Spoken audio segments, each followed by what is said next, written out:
Я приветствую вас, дорогие мои думающие люди, дорогие мои подписчики. Если вы еще не подписчики, нажимайте на подписку, на колокольчик, чтобы вам приходили уведомления о моих выпусках.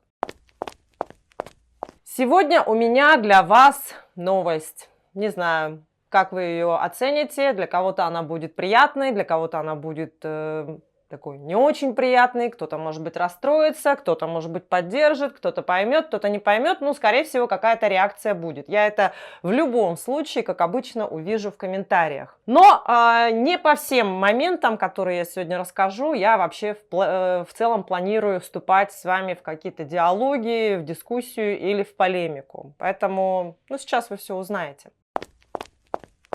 Что я давно вообще обдумываю и с чем я уже окончательно определилась и с чем я, собственно говоря, сегодня выхожу в эфир, это то, что я планирую закрывать вещание на тему политической повестки. Да. Почему? Вообще, конечно, эта идея в целом, да, освещать каким-то образом политическую повестку, возникла в прошлом году, когда был период подготовки к голосованию за или против поправок. Такой напряженный был, во всяком случае, у нас в республике или, во всяком случае, в городе период. И я в тот период, имея подписчиков в количестве 47 тысяч в своем инстаграме, буквально каждый день посвящала время, внимание, уделяла этому вопросу очень много тем, постов, публикаций, сторис и так далее. Ну, кто помнит, тот помнит, да, кто следил за моей страницей в тот период, это еще был тот старый аккаунт, не тот, который сейчас. И надо сказать, наверное, какой-то эффект действительно моя активность возымела, да. Ну, то есть, кроме меня было еще несколько активных таких блогеров, которые вещали на тему поправок, почему нужно голосовать против них. Но это была наша позиция. Мы считали, что за такие поправки совершенно нельзя голосовать. Ну, основная суть поправок, то есть за что мы, собственно, голосовали, это за обнуление нашего президента Владимира Владимировича Путина. То есть теперь он может нами руководить сколь угодно еще времени, то есть у нас уже и внуки родились, скоро они пойдут в университет, а все будет Владимир Владимирович Путин. И все, ну приняли. А при этом Якутия, конечно, показала самый протестный настрой, за что я очень уважаю и ценю своих земляков. Это было очень круто. И в какой-то степени я считаю, что я тоже внесла маленький вклад вот именно в такой процент проголосовавших против поправок. Но, к сожалению, не произошло того чуда, в том числе, вот я лично до сих пор обижена, таю злобу, я не знаю, как вообще назвать эту реакцию, да, на Алексея Навального. Сейчас вот те люди, с которыми мы зимой уже несколько раз сталкивались именно по такому же вопросу, что вот я не доверяю Навальному, я в любом случае, я вас ценю, уважаю, как своих друзей, как своих приятелей, но я не могу не озвучить эту свою позицию. Я ему еще больше не доверяю, этому человеку. А почему? Потому что в прошлом году, когда были как раз-таки всевозможные дискуссионные площадки на тему, в YouTube как раз, на тему голосовать ли за или против, идти ли вообще на голосование или не идти, у Алексея Навального была очень такая невнятная позиция, мол, ну вы что, ну сейчас коронавирус, ну сейчас там люди будут заражаться, и вообще это все нелегитимно, и вообще вот это вот все не то. Короче, вот, и вот честно говоря, вот такая уверенная, да, позиция человека, который готов вскочить на броневик и вещать там с этой высоты в толпу, и куда-то звать и призывать, вот этого всего не было как раз-таки перед голосованием. И меня очень дико смутила вот эта позиция. Потому что, кстати говоря, если бы он тогда сказал, что да, надо все равно прийти проголосовать против, я думаю, что по всей стране показатели были бы иными. Ну, есть такая вероятность, да. И сейчас, да, когда сейчас происходит что? Вот его отравили, вот его лечили. Причем отравили его из-за там выхода вот этого фильма, якобы вообще из-за его всей этой антикоррупционной деятельности. По факту, мне кажется, что он реально выполняет свою какую-то роль во всей этой игре, да, то есть у него в этом сценарии отведена своя роль, и его основная роль на данный момент заключается в том, чтобы снизить протестные настроения у людей. Потому что смотрите, какая интересная ситуация. Да? Тогда, когда было голосование за поправки или против поправок, он сказал людям не ходить. Не ходить, никуда не выходить, потому что сейчас коронавирус, там, ну, вообще, как бы, и в целом, это то, это все. А когда начались какие-то вот события в январе, ну, с января этого года, вот тут человек призывает на митинги. То есть вот идите, выходите, несмотря на то, что серьезность заболеваемости, она как бы существенно не снизилась. Число погибающих от коронавируса все равно продолжает расти. Что изменилось-то? Почему там не надо было ходить, а здесь вдруг стало нужно ходить куда-то? А эффект вполне ожидаемый. Я считаю, что это такая действительно игра, это тот сценарий, который расписали наперед. И теперь у любого человека, вот практически у любого, желание, настроение митинговать или как-то возмущаться напрочь отбито. Потому что все посмотрели, как лютует Росгвардия. А вы заметили, насколько театрально, прям показушно это все происходило? Даже в нашем тихом городишке в Якутске там с 50-градусный мороз скручивали каких-то там бабушек, девочек. Ну, как бы такая суровая какая-то акция была проведена, несмотря на то, что люди, Росгвардия, в целом никогда такой агрессии явно не проявляли в отношении людей.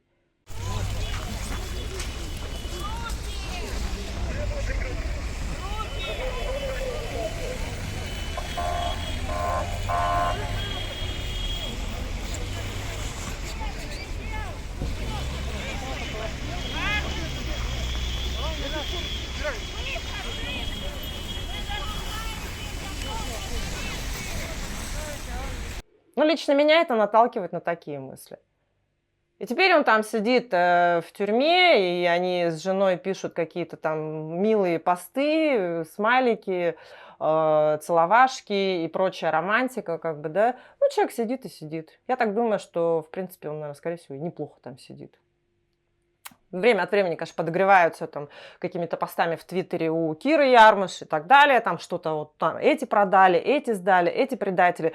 Ну, потому что нужен руководству этой страны все равно какой-то оппозиционер, да, то есть против кого-то нужно бороться. Нельзя так, чтобы вот этот захват власти, эта авторитарность, да, была вот в таком чистом виде и не было никого, кто сопротивляется или якобы сопротивляется. Поэтому моя убежденность в том, что этот человек проект Кремля, она вот прям, ну, знаете, стопроцентная. И вот на эту тему я с вами дискутировать точно не собираюсь, потому что вы меня не убедите. Ссориться мы будем серьезно. Если это незнакомые, то как бы не страшно, а со знакомыми людьми, ну, давайте сделаем вид, что вы не смотрели этот выпуск просто-напросто, и все. Или там начали смотреть не сначала. Ну, а дальше у нас что? Какие у нас выборы были дальше? Дальше у нас были выборы мэра города Якутска. И тут я опять во мне вот этот вот дух какой-то, да, именно попытка как-то вот повлиять на результат, на исход этих выборов. Мне действительно хотелось, чтобы выиграл Виталий Обедин. Я абсолютно на полном энтузиазме поддерживала этого человека. Мне никто не платил, ни Виталий с его там смешными зарплатами и не очень большим бюджетом, по всей видимости, ни тем более Владимир Федоров. У меня вообще позиция такая: никому не продаваться, потому что быть зависимым от кого-то для меня это самое страшное. Для меня это самое страшное, для меня это самая невыгодная позиция. Я не могу искренне от всей души вещать, если я это делала бы, ну, по указке, да, то есть, ну, для меня это несовместимые понятия, несовместимые вещи. И я действительно искренне верила, что Виталий Обедин это была бы интересная кандидатура в качестве мэра города Якутска. И многие, кто даже голосовал за Евгения Николаевича Григорьева, они сейчас пишут в социальных сетях, типа, да блин, нафиг я вообще за него голосовал. И окей, хорошо, уже нет никакого желания, в принципе, даже обсуждать этого человека, потому что это все равно, что младенца избивать. Ну, честно. Ляп за ляпом, да, косяк за косяком. Вечно его в городе нету. И невозможно ездить по городу. Окей, хорошо, мы не обсуждаем проспект Ленина, потому что и там предстоит глобальная реконструкция. Ну, окей, хорошо, нам показали список тех улиц, которые будут ремонтироваться ямочные или еще как-то в этом году. Но пока-то невозможно. Пока-то вообще страшные ямы. Ну, извините, у нас, в принципе, лето не такое, это уж и длинное. Ну, дайте водителям по нормальным дорогам поездить. Я, конечно, понимаю, видимо, вы не успели все договоры своевременно оформить, заключить, потому что все были заняты чем? Все были заняты выборами. Выборами, на которых невероятное количество заражений коронавирусом произошло. Причем всплеск был именно среди молодежи. Понимаете, вот эти вот все вещи, которые говорят о том, что, ну, власти в целом, ей вообще не интересно, что происходит с народом, ей интересны свои интересы. Буквально сегодня мы узнаем, что Григорьев улетает там на этот международный экономический форум в Санкт-Петербург. Ну, конечно, ему там самое место, естественно, как же без нашего цитирующего Кийосаки и прочих умных людей, да, написавших бизнес-книги и бизнес-тренинги. Вот там блеснет своими знаниями, познаниями великими, что там пацаны должны делать, как это должны друг друга поддерживать. Вот, и в целом я смотрю на что еще, да, Сардана Владимировна Авксентьева, когда уходила и завещала нам Григорьева, говорила о том, что команда продолжит работать в прошлом составе, ничего не меняется, этот человек будет продолжать мой тренд, все начатое будет продолжено, ну и что мы видим на сегодняшний день? Практически весь состав руководства администрации города Якутска новые лица. Осталась только Степанова Наталья Романовна, да, замглавы по социальным вопросам. Ну, потому что, может быть, социальными вопросами друзья нашего мэра заниматься не хотят. Да, тяжело и скучно. Вот. И вот все вот это...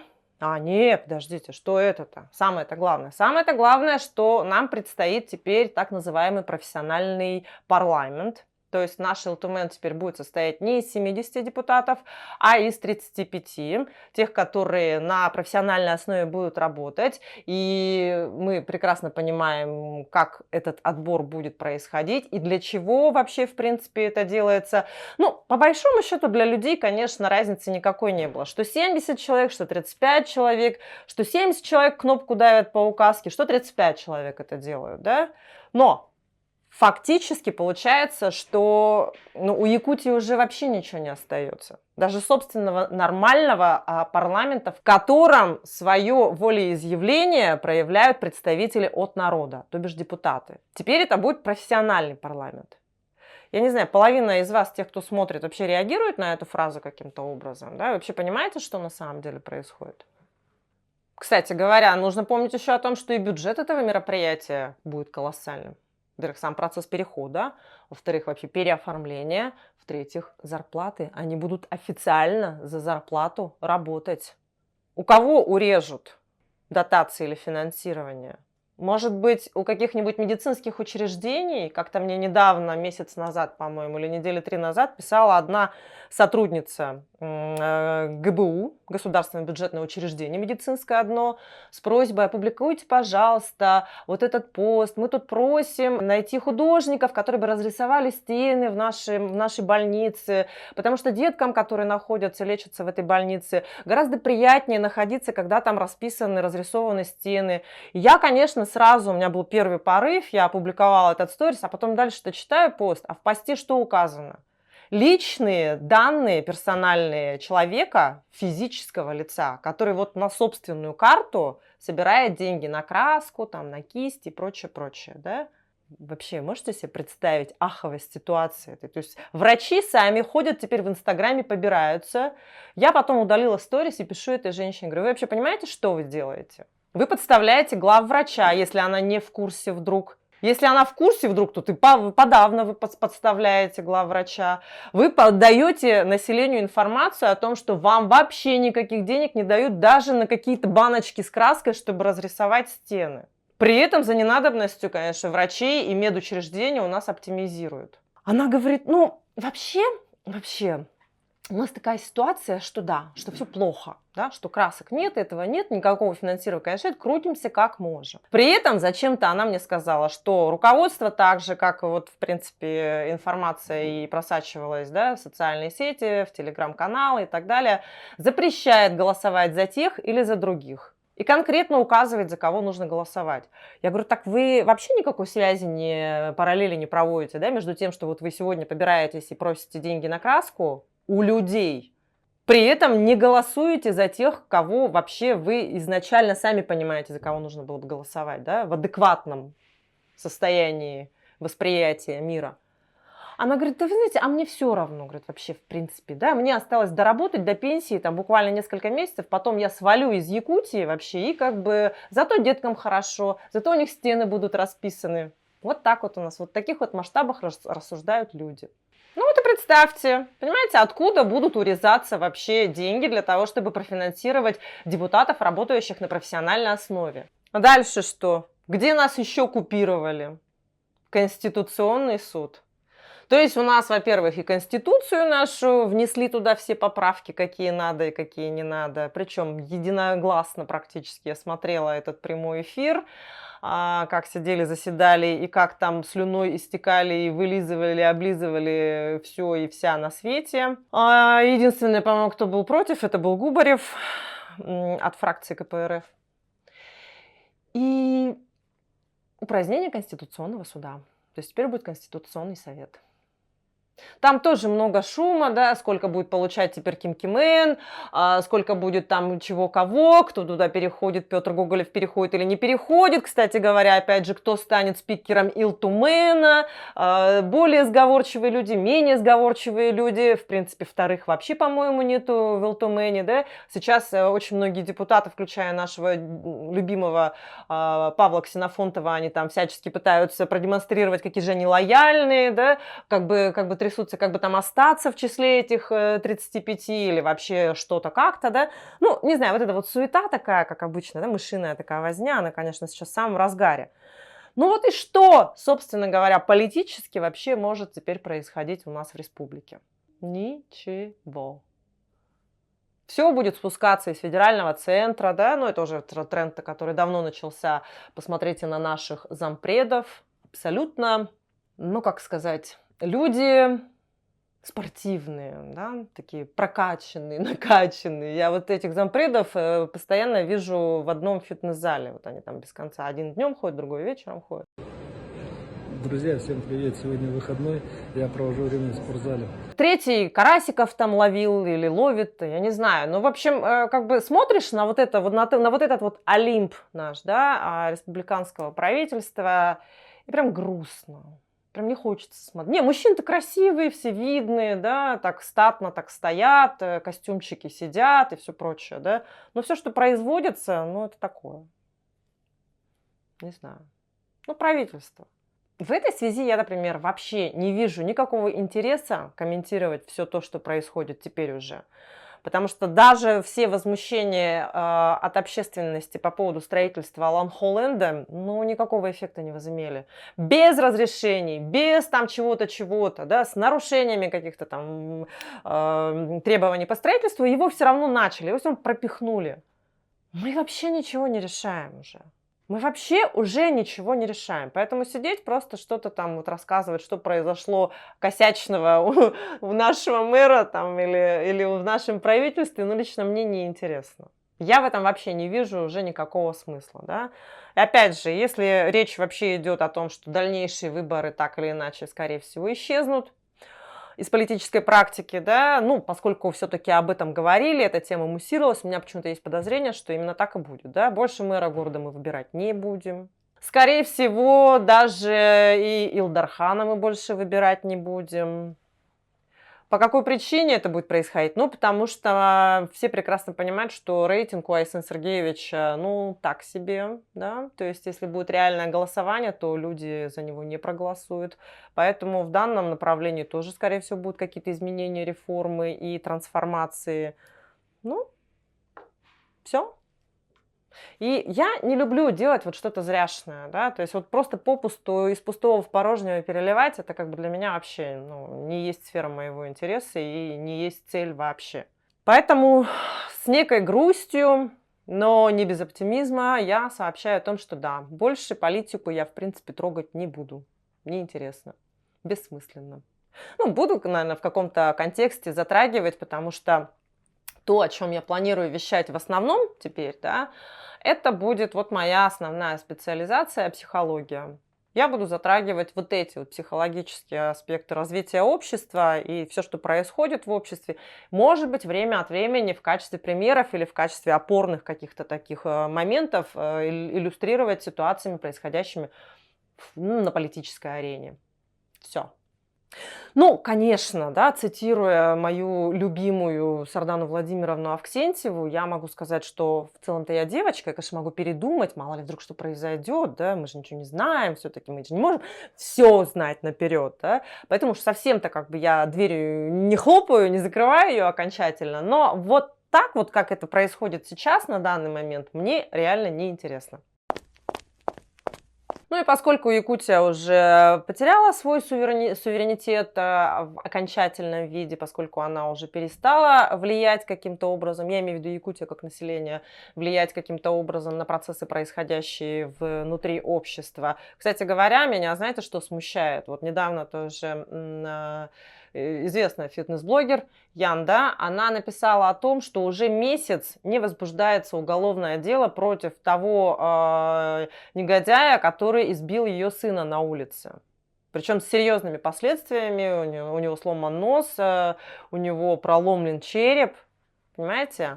А какой-нибудь Городецкий напишет кляузу, и ее сразу же, эту кляузу, берут на карандаш. И сразу же начинают дергать, вызывать Алену Алексееву на дачу объяснений к участковому, там, Следственный комитет и так далее. Понимаете, это вообще такая интересная тоже постановка вопроса. То есть в целом наше общество никоим образом не защищено, получается. Что тут обсуждать? Что тут обсуждать, если вот так вот откровенно, нарочито в целом плюют гражданам в лицо, обозначая, что, ой, слушайте, ну как бы вот не до вас, да, нам бы вот как бы вот так вот свою поляну здесь расчистить и как-то красиво здесь сидеть. Не, конечно, правительство будет много чего делать. У нас сейчас там креативный кластер открывается. У нас помпезно, торжественно откроется Алан Холленд. Будут какие-то хвалебные посты от какой-нибудь Туяры Алас там, или от Фоминых Мироновых. Да? Но это вот любители обслуживать информационно вот такого рода мероприятия, нахваливать там всяких предателей и так далее. Да, это все будет.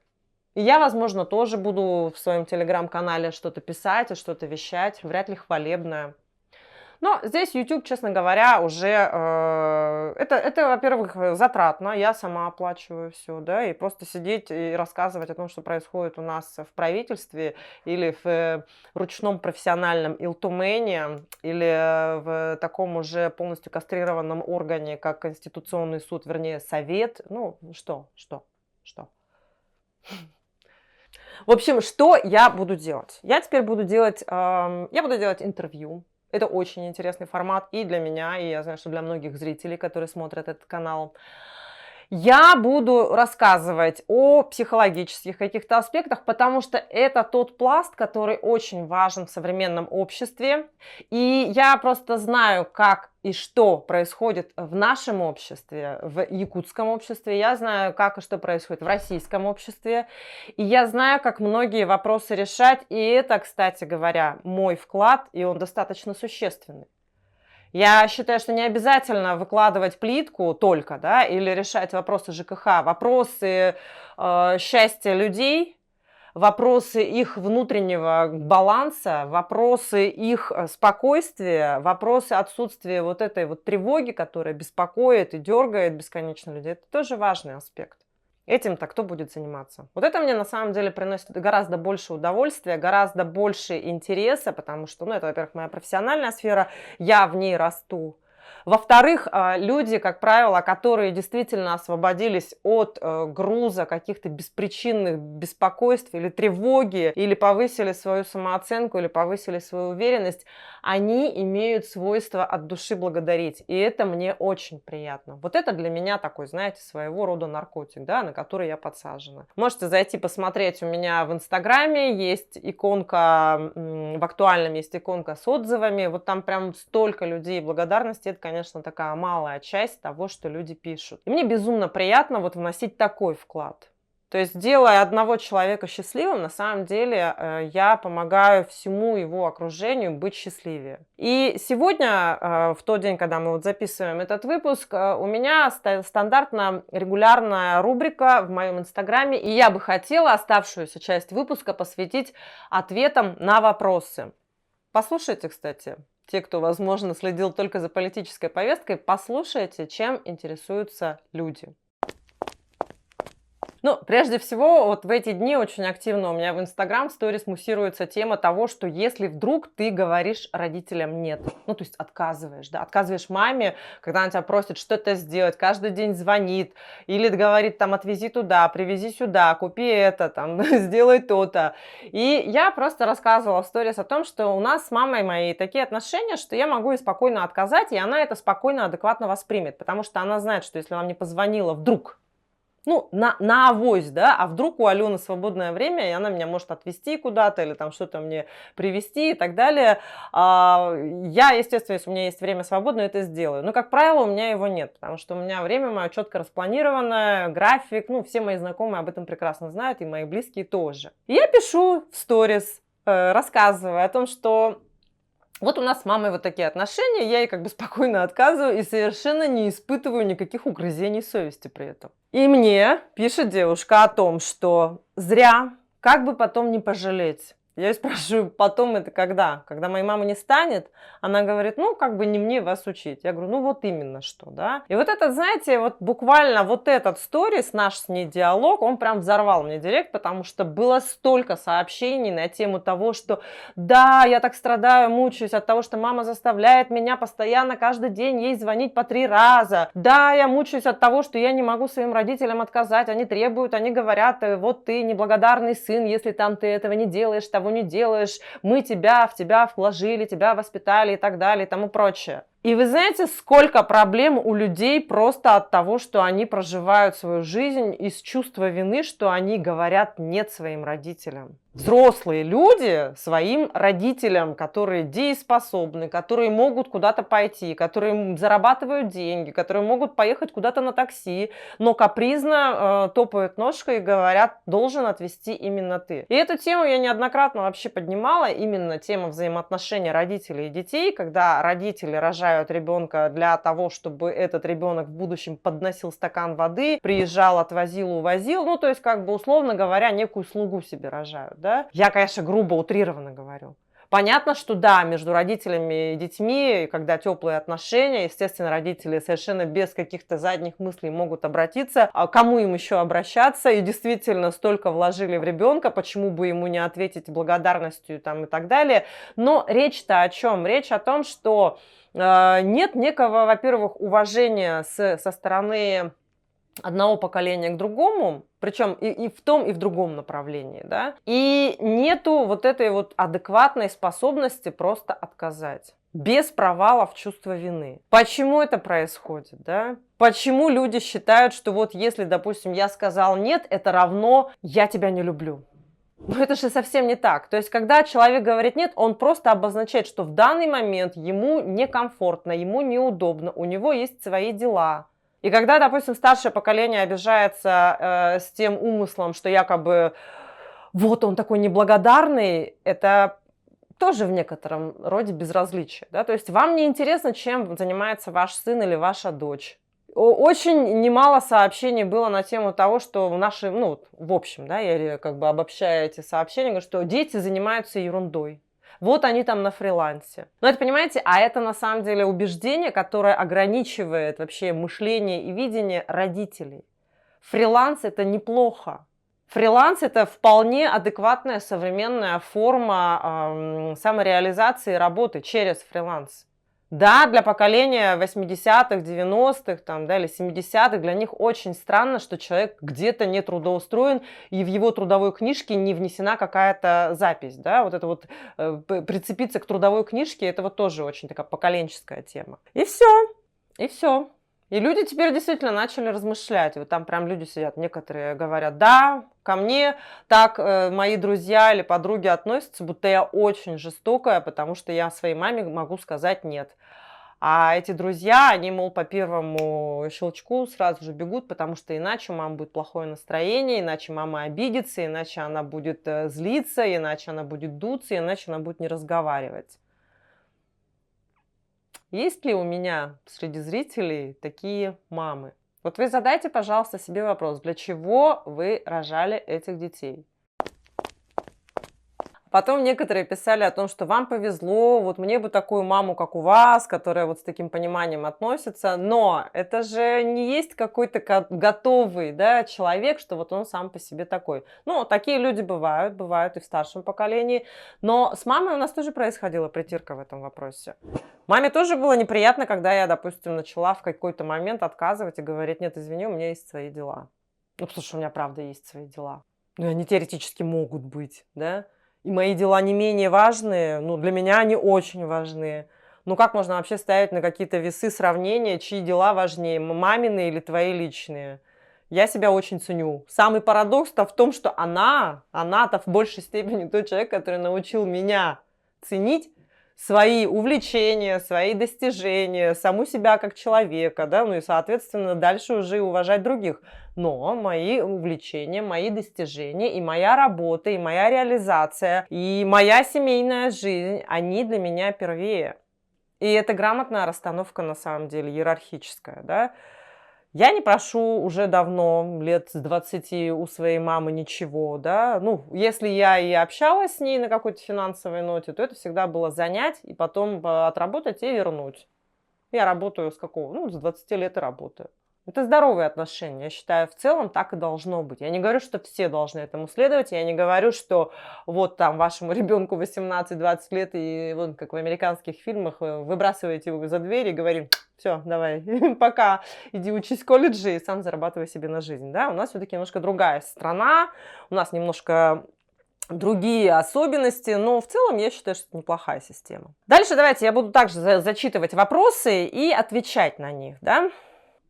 В этой связи еще другая тема, которую тоже довольно часто мы обсуждаем у меня в сторис, это сепарация. Сепарация родителей от детей и детей от родителей. Это на самом деле тоже обоюдный такой взаимный процесс. Это такое, знаете, понятие психологического отделения, это формирование самостоятельности, причем и родительской самостоятельности без детей, потому что очень часто бывает так, вот мне прям сегодня тоже неоднократно писали о том, женщины, о том, что свекровь не может отпустить своего сына. Вплоть до того, что говорит: ну хотя бы раз в неделю приходи к нам домой ночевать, в родительский дом.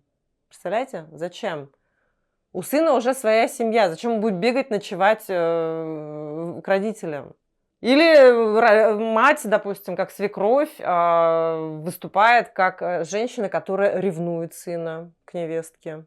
Или наоборот, невестка ревнует к свекрови. Ну, то есть, знаете, вот эти вот все вот какие-то обиды, какие-то вот несформированности, да, в личностях, они мешают нормальным, здоровым отношениям. Вы скажете, каким образом это может влиять на политику там, или на общество? Очень даже прямым образом, да. Это все те же люди, которые работают вокруг нас и с нами. Это все те же люди, которые днем, допустим, учителя, там, директора, врачи.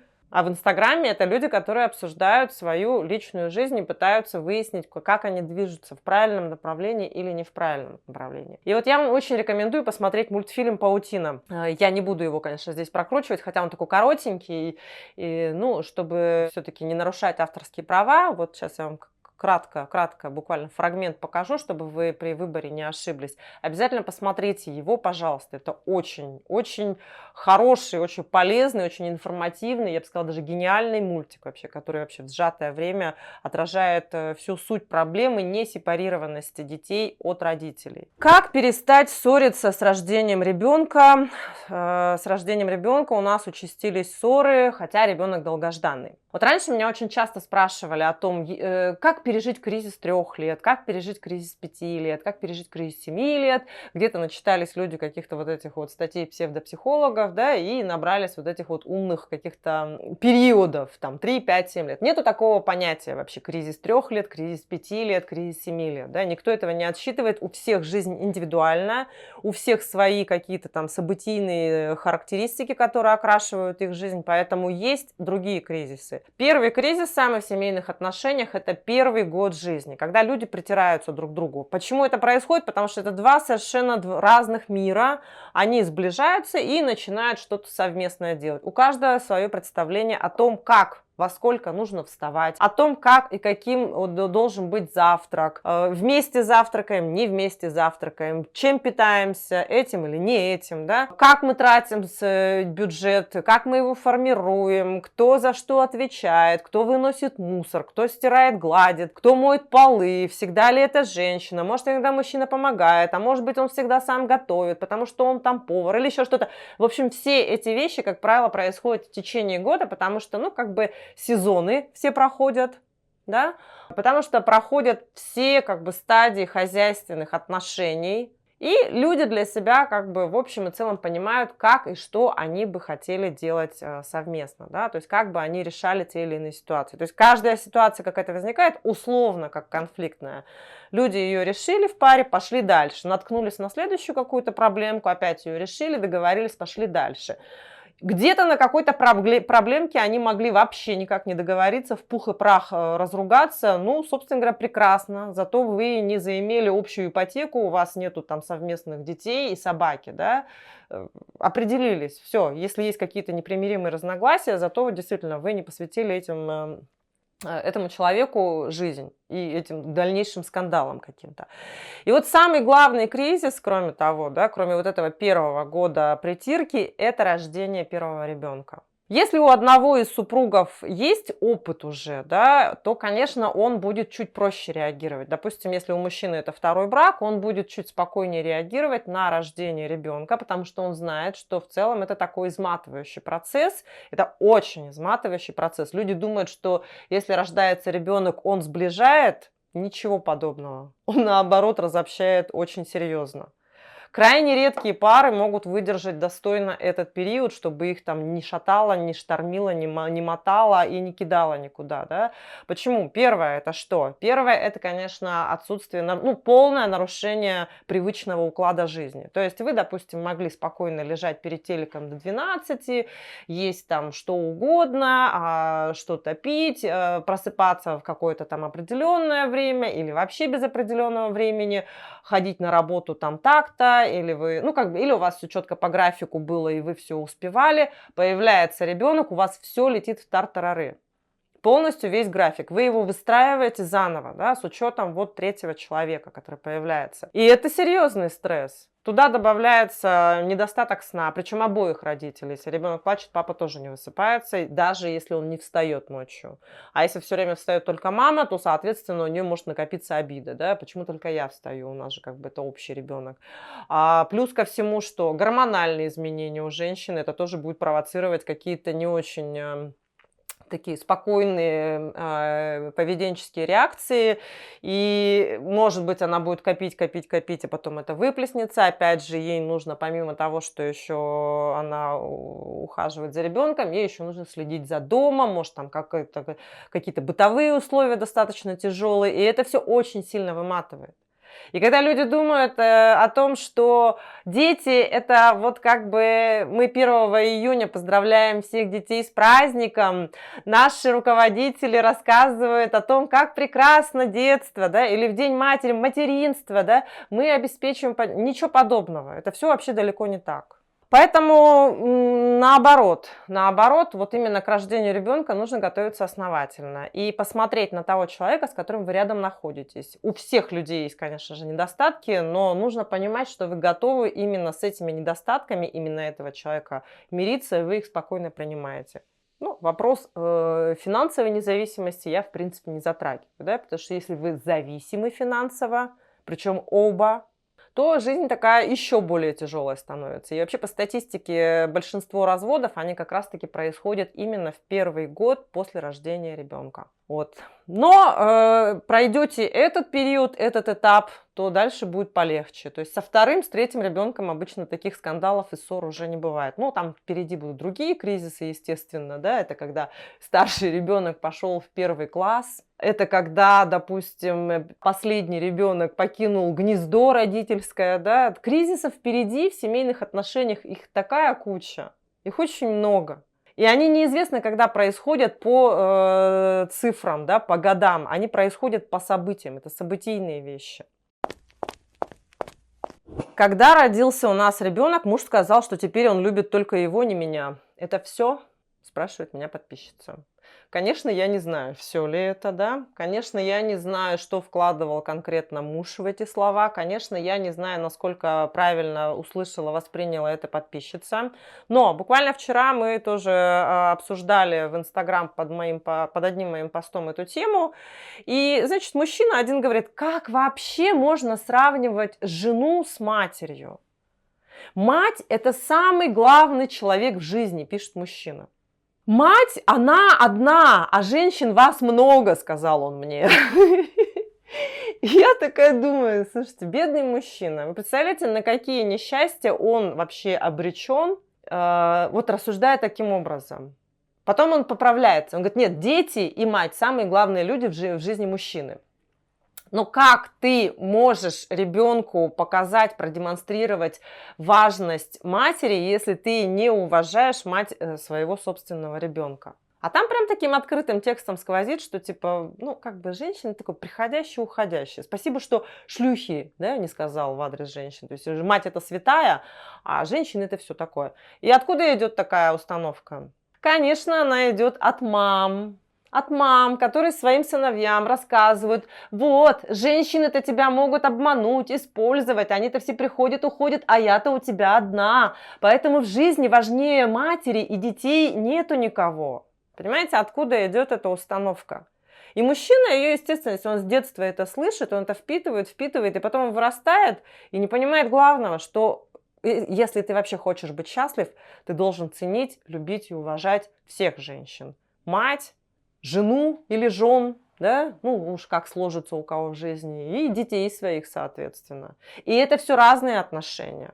Мать – это та, которая дала тебе жизнь. Жена – это та, с которой у тебя романтическая и сексуальная любовь. Ты не можешь сексуально любить свою мать, да, это как бы немножко неправильно, это как бы немножко так, это отклонение, да, соответственно. Ты не можешь сексуально любить своих детей. Но, опять же, есть женщины, которые транслируют, ну, матери в том числе, что секс это грязно, да, вообще все женщины грязные. И вот когда она такое затирает, втирает, конечно, у мужчины может произойти, ну, не только у мужчины, да, вообще, когда матери такое рассказывают, очень может произойти такой серьезный сбой. Все. И вот, допустим, вот у мужчины родился ребенок, и он жене теперь говорит, что он любит только ребенка, а ее нет. Ну, я бы, конечно, на месте женщины спросила, а почему это так? Поговорила с мужем, да, почему он так рассуждает. Это тоже же ограничивающее убеждение. Это не идея, к которой пришел муж сам по себе. Это ему где-то вот эту идею заложили. И надо докопаться до корня вот этой идеи. Просто вот как бы абсурдность этой идеи преподнести мужу, но через вопросы. Потому что если человек настолько убежден, да, то довольно сложно будет просто взять и сказать, нет, ты не прав, это не работает, это не так. Это вы просто сопротивление встретите только. Но показать своему мужчине, что действительно это не очень корректная точка зрения, и она совершенно не рабочая и не работающая, это, я думаю, следует. Ну и опять же, да, то есть как будут дети уважать как мать эту женщину, если мужчина своим примером этого не демонстрирует. Очень частый вопрос на тему того, что если вдруг кто-то из близких или родных умрет. Мне все время страшно, что мои там, родители умрут. Да? Или вот мне, допустим, после родов стало страшно, что мужа не станет, что он умрет. Хотя он здоров и все хорошо, как избавиться от этого чувства страха? Ну, во-первых, конечно, надо понимать, что вот во время беременности, после родов, да, опять же, это вот изменения гормональные, состояние тревоги или какие-то навязчивые мысли, они могут происходить. Это со временем проходит, когда гормоны успокаиваются, когда все постепенно встает на свои места. Просто принять это и стараться не думать, отгонять вот эти мысли негативные, потому что они могут действительно появляться из ниоткуда, просто потому что у вас сейчас идут изменения в организме. Но если это та вещь, о которой вы задумывались даже или задумываетесь тогда, когда у вас нету провокатора в виде гормонов, то здесь нужно задуматься о том, кем является для вас, допустим, этот человек, да, за жизнь которого вы беспокоитесь. Допустим, если вы боитесь, что мужа не станет, то кто он для вас, помимо того, что это любимый человек? Может быть, это некий такой статус, да, что если, допустим, его не станет, то вы теряете свой статус, вы находитесь в опасности. Вот такая идея, что женщина должна быть замужем обязательно, да, что женщина одна быть не должна, она может тоже сидит как установка у вас в голове. И, соответственно, вы рассуждаете таким образом. Еще плюс туда добавить, допустим, установку, что выходишь замуж один раз в жизни и навсегда, на всю жизнь. Да, вот это вот одно к другому прибавить, и все. И человек может просто попасть в ловушку страха. То есть за другого она уже больше выйти не может, или кому я нужна буду с детьми, соответственно, я замуж больше не выйду, или, может быть, муж это как бы, финансовый, да, то есть сама она в себе не уверена, со своей профессиональной какой-то востребованности, и ей кажется, что вот если мужа не станет, тогда все пойдет крахом.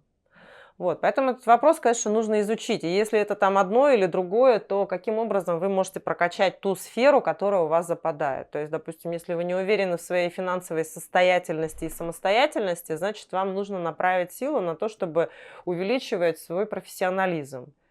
И, может быть, здесь, допустим, сделать какой-то перерыв между рождением детей, да, если у вас были планы, допустим, друг за другом рожать. Вырастите профессионально на каком-то определенном этапе, потому что очень много женщин испытывают стресс, если они, допустим, на протяжении 15 лет, родив 4 детей там, или 3 детей, потом выходят на работу, и они себя вообще ощущают выброшенными вот на информационную обочину, то есть они просто не в теме. И это очень тяжелый стресс.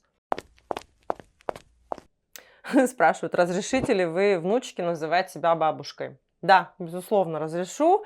Более того, я буду даже, наверное, вот ей так представляться, или как бы, условно говоря, настаивать на том, чтобы она меня называла бабушкой. Почему? Потому что я считаю, что это очень важно. Очень важно детям демонстрировать вид родства. Очень важно детям демонстрировать вид родственных связей. Очень важно детям демонстрировать преемственность поколений и чтобы они могли вот эту вот грань видеть, да, но при этом я ни в коем разе не осуждаю тех, кто просит называть себя по имени, ничего в этом предосудительного нет, то есть кому как комфортно. Добрый день, заставить ли ребенка поехать на каникулы в деревню, если он сам этого не хочет? Вообще, конечно, заставлять детей, я просто потом уточняла, ребенку 11 лет. 11 лет это уже такой, предподростковый возраст, да, у кого-то в 11 лет уже начинаются тоже изменения. Наверное, все-таки настаивать, заставлять не стоит. Есть смысл, конечно, обязательно поговорить и прояснить ситуацию, почему ребенок не хочет ехать в деревню. Может быть, он до этого, когда ездил туда, его кто-то там обидел. Может быть, ему там не хватает качественного интернета, да. Может быть, ему не нравится, я не знаю, что еще. Там могут быть совершенно обычные какие-то бытовые моменты. Может, ему жарко там спать, комары там могут быть. Может быть, там нету нормальных занавесок, светло, он просыпается, не высыпается и так далее. Все что угодно, но вот этот момент необходимо просто выяснить в беседе, в разговоре. Вот. Но потом, правда, мы с мамой, пообщавшись, выяснили, что все-таки это ее какая-то гиперопека и гиперконтроль, то есть она не может отпустить. Она говорит, в городе я ему уже позволяю там самостоятельно ходить, вот что-то делать, а вот так вот отпустить не могу. Хотя дедушка ждет и был бы очень рад пообщаться с внуком, приучить его к труду, да, какой-то самостоятельности. И это на самом деле очень полезно, действительно, для мальчиков особенно. В принципе, и для девочек тоже, да. Чуть-чуть постепенно отдаляться, да, вот по чуть-чуть, помаленьку, это формировать в них вот эту самую самостоятельность, чуть-чуть приближать взрослость, и чтобы к определенному возрасту ребенок уже мог спокойно отделиться и, может быть, физически отдалиться. Да? Психологически, конечно, люди все равно не отдаляются, если у них нормальные, здоровые, гармоничные взаимоотношения. Стоит ли продолжать отношения, если парень почти каждый день пьет и гуляет? Что только нынче не называют отношениями, да? То есть, если парень пьет и гуляет практически каждый день, то где здесь, в принципе, отношения? Что это за отношения такие? Вопрос. Бороться или уехать? Про режим в Российской Федерации. Я, конечно, бы для себя поставила другой вопрос, да? Что значит бороться? Что значит для вас бороться? Каким образом вы можете эту борьбу продемонстрировать, насколько она будет эффективной, то есть таким образом, чтобы какое-то воздействие оказать на режим в Российской Федерации, насколько это вообще реалистично, да, ну, то есть как-то взвесить свои шансы и свои возможности. Или уехать. Почему альтернатива? Либо бороться, либо уезжать. Почему нет другой альтернативы остаться и как-то, может, принять ситуацию? Я как вариант, я вам не говорю, что вы это должны делать или это рекомендуемая какая-то позиция. Просто мне кажется, диапазон всевозможных сценариев, он, ну, как бы разнообразен. Уехать. Если вы уедете куда-то, вы думаете, насколько сильно будет отличаться режим от того, что действует в Российской Федерации? А туда, куда поедете, там не будет ли каких-то других поводов для борьбы? Да? То есть вот эти вот вещи, на которые все-таки стоит ответить. Я сама лично для себя определяю все-таки, ну, это даже не то чтобы патриотизм, да, я не знаю, я не люблю уже вот эти слова, они настолько набили оскомину, столько людей истинно непатриотичных произносят их, что вот они испортили это слово. Но я люблю свою родину, я люблю людей, которые здесь живут. Мне очень важно, если вот у меня вот сейчас, вот, допустим, есть возможность там, через свои курсы, через свои какие-то программы, через свой Инстаграм, через свои социальные сети, что-то менять в сознании, я это с большим удовольствием буду делать, потому что для меня это важно. Да? Мне хочется людям, живущим со мной вот на моей родине, облегчить жизнь, чтобы они были более счастливы. Потому что, ну, я реально люблю эту природу, я люблю это место, вот географически. Я не про то, что юридически относится к обязанностям администрации, да, то есть мне поломанные плитки, там, разбитый тротуар, естественно, не нравится. Но я, тем не менее, смотрю несколько иначе. Для меня моя родина – это не только тротуар и плитка. К сожалению, возможно. Да. Может, я так быстрее бы переехала в более приятные и комфортные условия, которые предлагает вообще планета. Ну, так уж получилось, как бы каждый выбирает свое. Вот. Не могу нормально общаться с парнями. Отца не было, может быть, из-за этого. Как исправить? Ну, очень может быть, конечно, что это по причине того, что не было отца или мужчины, который был некой моделью, да, поведения мужского, поэтому вам достаточно сложно ориентироваться в этом мире взаимоотношений. Возможно, вас запугивали, говорили, что мужчинам, парням только одно от тебя нужно. Может быть, это какой-то стресс и негатив, который испытала ваша мама от общения. И, соответственно, пытаясь уберечь вас от ошибок или от каких-то сложностей, вам преподносит это все в таком виде. Ну, как бы у нас такая вот любимая стратегия наших родителей – это запугать. И никто не думает о том, что вот последствия этих запугиваний могут быть достаточно существенными, серьезными. До такой степени, что, ладно, хорошо, это может быть такой барьер социальный, да, когда девушка не может просто нормально общаться, этому можно научиться. А бывает еще барьер сексуальный, когда женщина не может вообще вступать в половой контакт и получать какое-то удовольствие от этого. И это, да, достаточно трагично. Очень много было общения у нас тоже на прошлой неделе именно на эту тему. Может, какая-то установка, что с такими, как я, которые там вот из безотцовщины, я просто на консультациях слышала такие вещи, да, от людей, с такими, как я, которые росли без отца или там росли без кого-то там из родителей, не общаются, да, то есть достойные люди на меня не посмотрят. Но это все к вопросу о самооценке, то есть нужно ее прокачивать, нужно понимать вообще, что ваша ценность заключается не в том, кто или сколько у вас было родителей. Ваша ценность заключается вообще в совсем других вещах. Ну, осенью у меня будет лаборатория счастья 2.0. Это мой курс, это вообще крутейший курс, который я прям с гордостью всегда предлагаю, о нем рассказываю, люди о нем пишут отзывы, и там вы действительно сможете прокачать все вот эти вот провалы, которые существуют у вас. Как перестать бояться выходить из зоны комфорта? Мне всегда хочется сказать, а надо ли вам вообще выходить из этой зоны комфорта? Зачем вы это пытаетесь сделать? Ну, я прекрасно понимаю о том, что современность диктует именно вот этот постулат, что выйди из зоны комфорта, все в твоей жизни тогда начнется. По факту это так и есть. То есть любое достижение, любой результат, он все равно происходит тогда, когда вы над собой совершаете какое-то усилие. Ну, крайне редко это бывает так, чтобы вы без усилий что-то сделали. Но при этом, при всем, да, если вы что-то делаете с большим усилием, так, может быть, это и не ваше. Например, я записываю выпуски, то, что мне нравится, да, без каких-то там, без насилия и усилий над собой. Единственное, что я стараюсь подобрать время в своем графике и в графике моего оператора. Все. Так мне, допустим, вот это делать по кайфу. Поэтому смотрите, нужно ли вообще выходить из зоны комфорта, если там вам комфортно, да? Или вас, видимо, просто не приперло, потому что если бы было очень нужно или бы вы очень хотели, вы бы давно уже оттуда куда-то сдвинулись, вышли или продвинулись. Так, давайте еще, наверное, 3 вопроса озвучу, и потом я буду обязательно ждать ваших комментариев, насколько вам такой формат заходит, интересно это, не интересно. И еще раз напоминаю, что в ближайшее время вещание у меня будет вот именно на такие темы.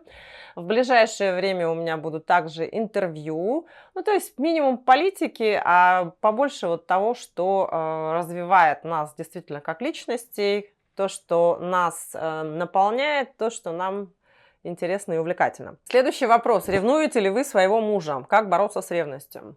Нет, я своего мужа не ревную. Я ему доверяю.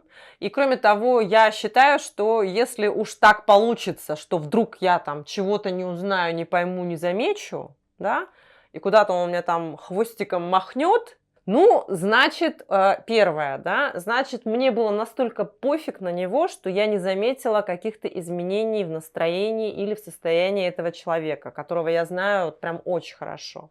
Если мне было пофиг, да, то стоит ли хвататься вообще за человека просто, чтобы не отдать, потому что это мое, да, это, конечно, эгоцентрично, да, то есть если вдруг так получится, что человек где-то там встретит человека, который окажется эмоционально ему гораздо приятнее и интереснее, чем я, да и ради бога, да, потому что в целом я уважаю этого человека и буду уважать его выбор, как бы больно мне ни было. Кроме того, ну, я считаю, что если он променяет меня на кого-то, то это будет очень странный и глупый поступок, я считаю.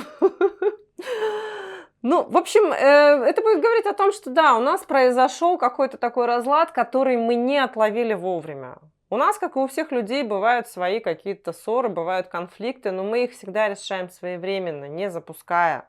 Пока, вот знаете, вот это дерево какого-то недоверия, да, не проросло корнями вглубь и не увеличило между нами пропасть. А с ревностью нужно бороться, повышая свою уверенность, повышая свою самооценку, потому что я в себе уверена. Я знаю, что если вдруг так произойдет, что мы расстанемся с моим мужем, ну, чего нам обоим не хочется, да, на данный момент, и мы этого не планируем, но если вдруг такое произойдет, я всегда знаю, что мне будет хорошо в жизни, в общем-то и в целом. То есть будет какой-то период, который я пострадаю, там, попереживаю, я не знаю, какой он будет по продолжительности, но, скорее всего, все-таки уважая, ценя свои собственные, вообще так можно говорить, ценя?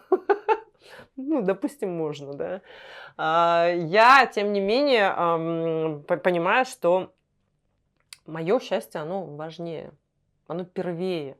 Кстати говоря, очень многие люди не замечают той простой связи, что когда вы заботитесь сами о своем счастье, о своем удовольствии, да, это все заряжает и заражает ваше окружение. И люди, в принципе, становятся счастливее вокруг вас. И я точно знаю, что, допустим, я для своего мужа такая батарейка, да, и он для меня тоже. Поэтому, ну, ревность это как бы вообще, это признак неуверенности в себе исключительно, да, и это признак определенной модели воспитания, который применялся по отношению к вам. И всегда, когда речь идет о родителях, я всегда делаю оговорку, что это не повод их обвинять в том, что они вас как-то неправильно воспитали или еще что-то. Они воспитали вас как умели, они воспитали как знали, и они воспитали исключительно любя вас, так как они понимали любовь. Вот, поэтому ревность, да. Почему старшее поколение живут в токсичном браке, и это затрагивает почти всех родных, и всем родным от этого больно? Ну, во-первых, начну со второй части. Почему это? Ну, это, естественно, затрагивает почти всех, но здесь, понимаете, это такая тоже вовлеченность, да. По идее, здоровые примеру, повзрослевшие люди, потому что здесь про старшее поколение, да, речь идет, видимо, о родителях, потому что здоровые повзрослевшие дети, они в целом не несут ответственность и не берут ответственность за счастье взаимоотношений своих родителей. Это не их дело. Вам, в принципе, да, конечно, вы, наверное, расстраиваетесь, но у вас есть своя семья, свои дела. По идее, родители должны с этим разбираться сами. Потому что как только вы начинаете вклиниваться, там, я не знаю, поддерживать маму или там поддерживать папу, вы на себя берете ответственность, а вы ее иерархически взять на себя не можете, потому что вы появились после того, как эти родители встретились, полюбили друг друга, и вы не имеете права вообще там что-то корректировать. Это не ваша зона ответственности. Вот, поэтому еще надо учитывать, что вот то старшее поколение, о котором мы сейчас говорим, да, это поколение родителей, ну, то есть поколение людей, которые вообще, в принципе, мало умели, их не научили быть счастливыми, да, то есть они все время живут из стратегии страдания. Нужно страдать, должно быть больно, то есть без страдания ты не можешь получить чего-то положительного, да. Если тебе не больно, то ты как-то, знаешь, незаслуженно получил свой какой-то результат или свою какую-то плюшку, понимаете? Бог терпел и нам велел, да, без труда не вынешь и рыбку из пруда. Ну, где-то эти поговорки применимы, но для большинства наших родителей это прям стратегия жизни. Я страдаю, там, мне какие-то препятствия или еще, мне всегда надо что-то преодолевать, понимаете? Это вот такой стиль жизни. Поэтому немножко расслабьтесь. У нас как бы сейчас немного другие времена. Пускай они сами сконцентрируют свое внимание на своих отношениях. Потому что пока дети лезут в эти отношения, они отвлекаются, они не могут заглушить вот этот вот фон, этот гул. Пускай в тишине останутся и посмотрят, вообще их что-то держит или не держит. Может, им лучше разойтись? Ну, взрослые люди, ну кому они что обязаны доказывать? Но это поколение же из категории «как это я разведусь на старости лет? Это позор какой-то, что обо мне люди подумают?» Да ничего не подумают о вас люди. Людям, в принципе-то, плевать. Ну, сегодня обсудят, завтра переключатся на другую тему. А вы так и будете страдать и мучиться, что ли? Или они живут ради детей, да, потом ради внуков, чтобы у внуков были бабушка и дедушка. Ну, слушайте, если вы живы, здоровы, ну и прекрасно, да, пускай внуки к вам по отдельности ходят, пускай примут такую ситуацию, что люди вообще имеют право и возможность расходиться и не терпеть друг друга и не ненавидеть друг друга, глядя в глаза. Покажите, наоборот, здоровый, адекватный пример. Зачем вы терпите и тащите вот это? Вот это для того, чтобы потом тыкать Алену Алексееву и писать где-нибудь там в комментариях: ты сначала 40 лет в браке вместе поживи, потом учи. Зачем мне 40 лет мучиться, чтобы чему-то учить, понимаете? Вот все, чему я вот сейчас научила людей, у них гораздо качественнее отношения стали. Меньшая часть развелась и тоже довольны и счастливы. А вы учите тому, чтобы терпеть ненавистного вам человека. Не знаю, мне кажется, это вранье. Просто вранье. Вы обманываете и детей своих, и себя, и своего партнера. Жить ради детей, да. Но это тоже стратегия, что о себе думать нельзя. Надо всегда ради кого-то, ради работы, да, ради детей. И потом, когда дети вырастают, конечно, их начинают вовлекать, манипулируя ими. Мы же ради вас сохраняли этот брак, то есть давайте уже как-то вмешивайтесь тоже в этот процесс, помогите, да, ну там начинают заставлять детей выступать в качестве судей. Так, еще один вопрос. Как добиться от мужа комплиментов, внимания, чтобы уделял внимание? Его отмазки это «я не такой». Ну, то есть вот таким вот образом он отмазывается. Очень часто вот именно этот вопрос задают. Ну, что здесь вообще хотелось бы сказать? Что вообще у людей разные языки любви. Кто-то уделяет внимание, кто-то говорит комплименты, кто-то подходит, обнимает, ласкает, говорит что-то приятное. Кто-то этого не делает, но, допустим, очень сильно заботится о человеке, то есть продумывает там, ну, я не знаю, его маршрут, да, может подготовить ему машину, заправить машину, купить продукты, да, ну, вот такая вот форма заботы и проявления любви. У всех по-разному. Поэтому, если речь как бы не о том, что вы говорите на разных языках любви, есть такая книга «5 языков любви» Гэри Чепмана. Ну, многие ее знают, поэтому я вам ее рекомендую прочитать, если вдруг не читали. Там очень четко и наглядно демонстрируется то, на каких действительно разных языках мы разговариваем. Но практика показывает, что на самом деле мужчины это все могут. Им просто лень. Они не хотят менять тактику поведения, потому что ну так сложилось, ну что я сейчас буду опять? Мы уже 10 лет друг с другом знакомы, чё вдруг резко начну там говорить ей какие-то приятные слова, да, с какого перепугу, да? То есть мы уже настолько приелись друг к другу, ходим в рваных трениках, там, растянутых футболках, и почему я должен цветы ей дарить? На самом деле, почему бы нет, да? То есть, может быть, как правило, вот эти вот изменения какие-то, вот это то, что освежает ваши отношения. Это то, что вносит новую нотку какую-то, свежую в ваши уже устоявшиеся отношения. Очень часто тоже спрашивают, как вот их освежить? А вот так вот и освежить. Просто поменяйте тактику поведения чуть-чуть, да? Ну или, допустим, можно тогда на эту отмазку сказать: а я вот такая, а я хочу цветы, я жду трамвая, ну и посмотреть, как он будет реагировать, соответственно, да, то есть здесь, условно говоря, уже коса на камень, чья победит. Я считаю, что женщина, которая хочет внимания, комплиментов и каких-то приятных подарков небольших, она все равно находится в более заведомо выигрышной позиции, потому что это позитив. А мужчина, который упирается и говорит: да не буду я тебе ничего говорить, ничего дарить, потому что ну вот я такой, как бы принимай меня таким. Это негатив. Вот и сравните, да? И опять же про вклад в отношения. Все-таки оба человека должны вкладываться. Но рекомендация женщинам: если мужчина вдруг все-таки переосилит свою природу и придет, принесет вам какие-то цветы, обязательно похвалите, обязательно поблагодарите, обязательно покажите, насколько вам это нравится, потому что у женщин есть другая фишка. Они начинают типа, ну, как бы понятно же, что я рада, да? То есть ты прям вслух скажи: спасибо, мне это очень приятно, мне это очень нравится. Потому что мужчине тоже нужно продемонстрировать, что от того, что он поменял свою тактику поведения, изменилось и ваше поведение. Если этого не происходит, то по Павлову рефлекс не закрепляется, да? Это надо как бы запомнить. Ну и последний. Мама обижается, если я не звоню каждый день. Ну, это вот то, о чем я говорила, да? И здесь я вспоминаю рекомендацию одного специалиста по тайм-менеджменту, когда она говорила: вот, мамы очень часто бывает, когда особенно они одиноки, да, если вдруг папа уже не стало, им грустно, одиноко, хочется общения, они просят этого общения, обижаются, если не звонишь и так далее. И при этом сами звонят всегда не впопад.